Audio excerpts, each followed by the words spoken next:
What are some of the early mistakes that people make in their marketing that tend to last for a very long time and make their marketing inefficient? I'm Eric Soper, host of the Clarity Business Design Show, and in this episode, we are going to talk about some of those early mistakes and how to avoid them. Let's roll the intro and get started. Marketing, advertising, and business have never been more accessible in history, and it only gets better every year. But it's hard work, overwhelming, and easy to fall down a distracted path. I'm Eric Soper. Stop marketing to yourself. You are not your customer. And I'm here to help you design for success in your systems, your digital presence, your strategy, and your brand positioning. Come along and we'll walk the road of the entrepreneur together, whether you are an entrepreneur yourself or a marketing titled professional. Welcome to the Clarity Business Design Show. Thanks for joining us here on the Clarity Business Design Show, episode 2. We're going to be talking about some of the early mistakes people make in their marketing, and I wanted to start by talking a little bit about the gut feeling that we get when we're looking at social media and looking at local businesses on social media. Looking around at maybe your competitors or your businesses near you, even your own social media, you might look at it and think, okay, something doesn't feel right. Something doesn't sound right. What's going on here? And I think that we as humans have a really intuitive sense these days about what feels salesy, what feels kind of out of place, but we might not always have the words to put to it. And one thing that frustrates me, I know in my marketing, is when I look back after a few years or even just a week or two and look back at some of the content that I put out, I think, why did I write it that way? How could I write it better? And maybe you experience the same thing. I think that it's easy to see the flaws in our own work more than it is to see the flaws in others' work sometimes, especially if you are any sort of creative, be it a designer, copywriter, maybe just a creative business person. You run a traditional business, but you're looking at unique ways of approaching that business, and you're trying to communicate with the people in your audience who could potentially buy from you and help your business succeed. But when you look back, it just doesn't feel on point. And so hopefully in this episode, we'll be able to cover a few tips that make that a little bit easier for you to approach and troubleshoot in your day-to-day marketing operations. One of the first things that comes to mind when I'm looking at how a website is written or how social media is written is that it's really not speaking to the right intended recipient. In our AIM framework, which stands for Audience, Image, and Messaging, which we'll talk about in other episodes, we work with our clients to figure out who it is that they're trying to speak to, who it is that is most likely to buy from them. Typically, this is based off of previous experiences, previous customers, and we're trying to figure out what are they interested in hearing and what would they consider to be useful information. And when we start working with a customer, a lot of the times our audits of their writing show that the language just isn't written for their customer.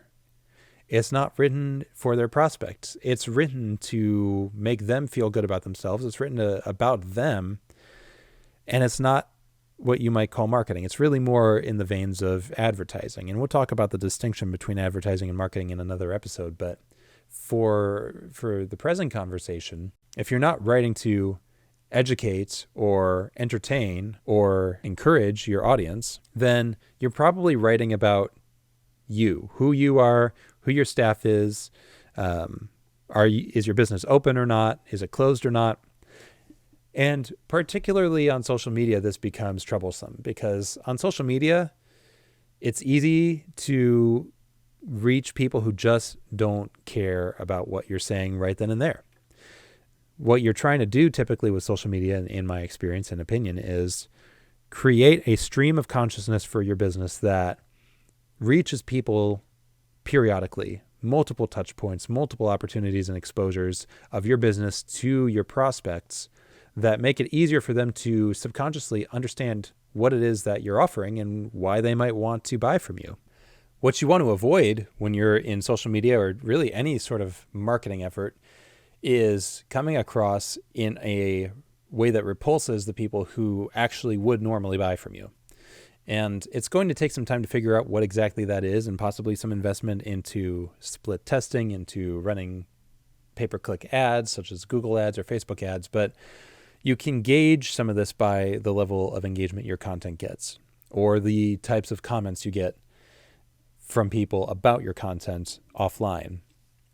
One of the first mistakes that companies make when they're writing a social media post or an email blast or anything else that's supposed to be in the marketing vein rather than in the advertising vein is they start writing as if they are interested in the content, which they are, and as if their customers are equally interested in the content, which is not usually the case. And for that reason, you see a lot of writers on platforms such as LinkedIn talking about pattern interruptions. How do you stand out? How do you break the scrolling cycle and catch interest? And we can go into any number of theories about that, but once you have their attention, you need to keep it. And you won't keep it if they feel like they're being sold all the time, sold to.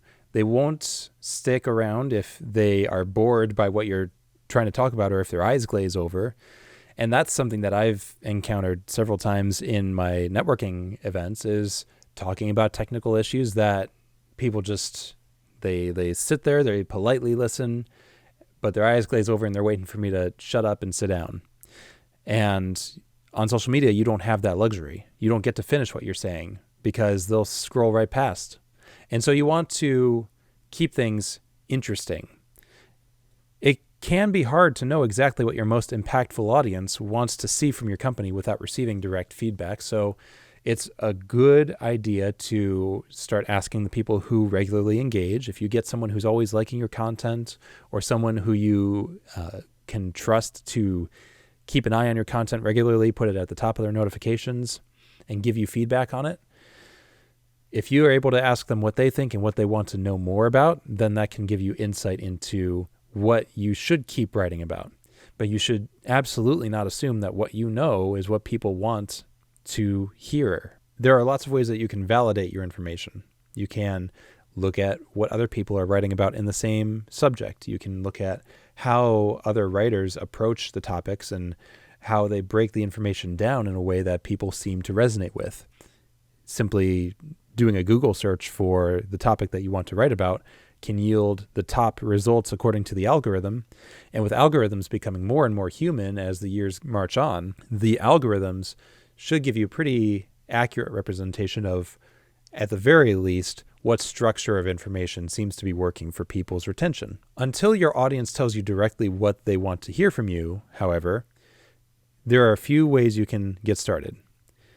You can either educate, generally speaking, share something that your audience may find essential to finding success in what they want to achieve, what you typically help them with.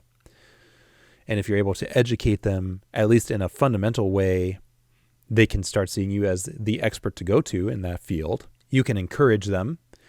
You can inspire your audience to take action in something that they already have the capacity to do.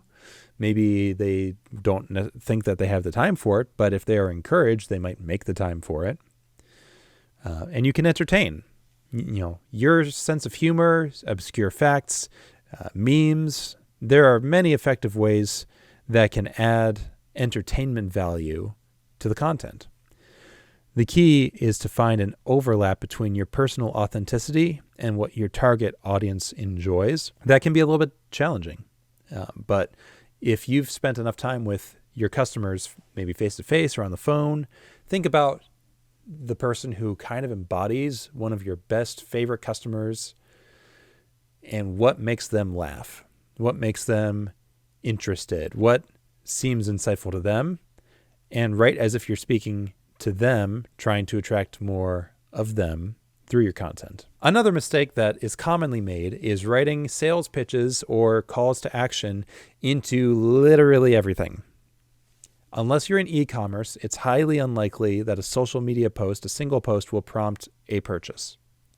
I've found that in my own business, a coffee business that I have, but it also ties back to the idea of wanting to create a stream of consciousness on social media. Social media is not a money machine for most people. Social media can be, but until you have established success, your job is for social media to reflect personality and reflect what your audience needs to see in order to feel like you're a good fit. And it's going to be hard to do that with your audience if you're constantly pitching to them. If you're saying, hey, sign up for my newsletter. Hey, buy our new service. Hey, we're having a sale. Every single post or every other post, until you've earned permission to really make that ask, it's probably better to write around it. One way you can think about it is imagine that social media, every post on social media is going to be seen by somebody new. Even if you're not getting new viewers, imagine that someone could jump into your social media stream at any given time and hear one thing from you and make a snap judgment about your company based on that. Now imagine that you're that person. If you found a new brand and you jumped into their social media and you looked at a single post and all it said was, we have a new service, sign up here, would you stay invested in that? Would you still listen to what they have to say? Would you try and read more? Or would you leave? Would you back out? I don't know you. I don't know what most people would do, but I do feel that most people, when all they see is a sales pitch, shut down, especially after years of terrible commercials on television, of even worse commercials appearing on social media in recent years. It's just people tune it out.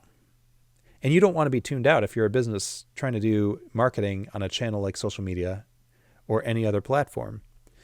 So think about how you might creatively word something to not seem salesy.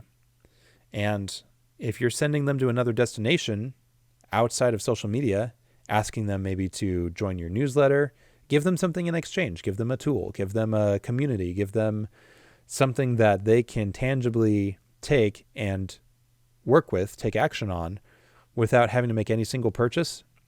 And I'm sure that your business will see an uptick of interested email subscribers. Now, following this logic, you also don't want to put a call to action in every single post.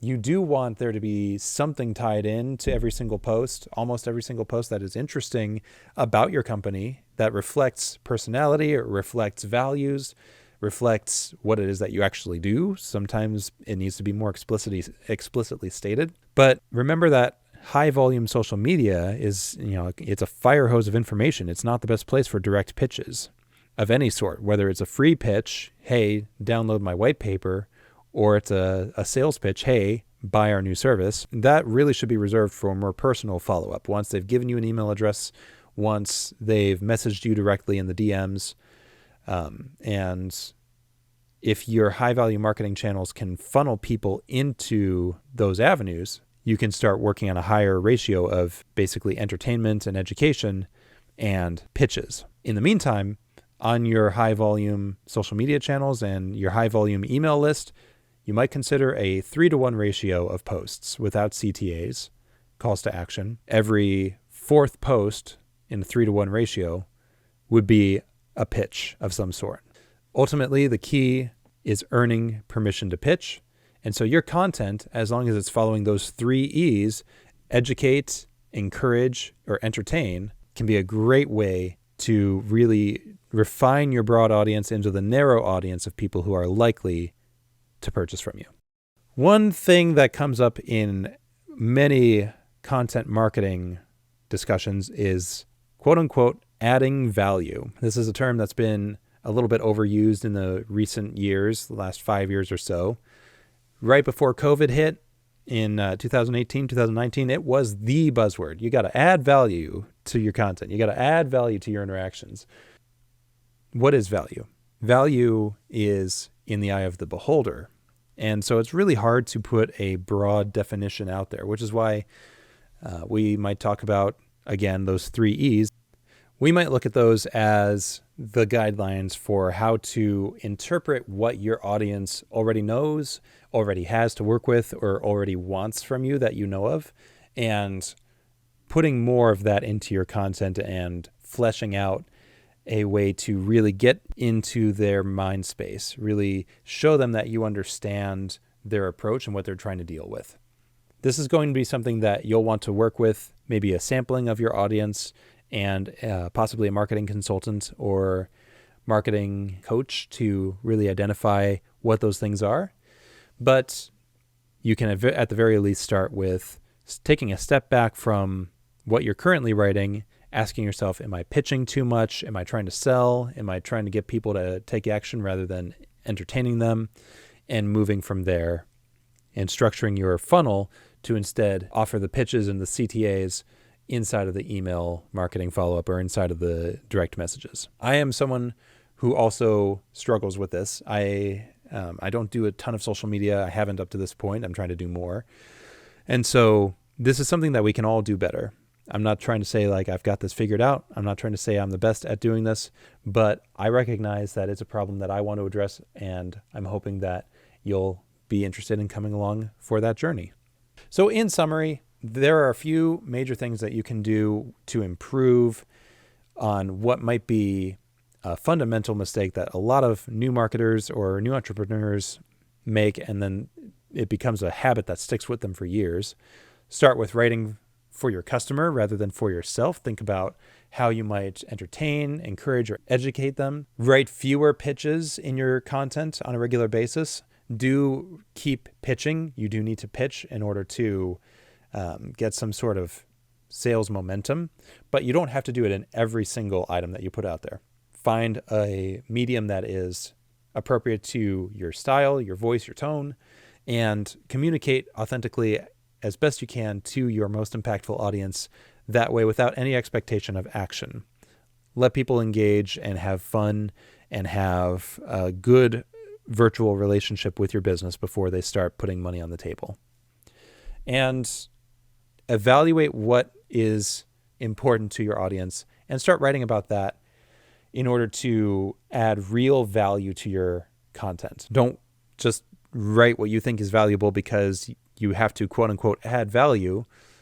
Maybe talk with your customers, talk with your prospects, see what really is helpful to them on a daily basis. Ask them what they're consuming from other sources, and try centering your content around that. Thanks for listening to episode 2 of the Clarity Business Design Show. I'd love to hear your feedback on any questions you might have around this subject matter or other content you'd like to hear from us. Feel free to send an email to hello@claritybusiness.design with podcast and your comment or question in the subject line. And if you would like to be a part of our Clarity marketing community, our group coaching community that we're starting here through our private Slack channel in January 2022, visit community.claritybusiness.design to sign up for free and get right in there on that email list. Thanks again for listening. I'm Eric Soper. This is the Clarity Business Design Show, and we'll see you in the next episode. Take care.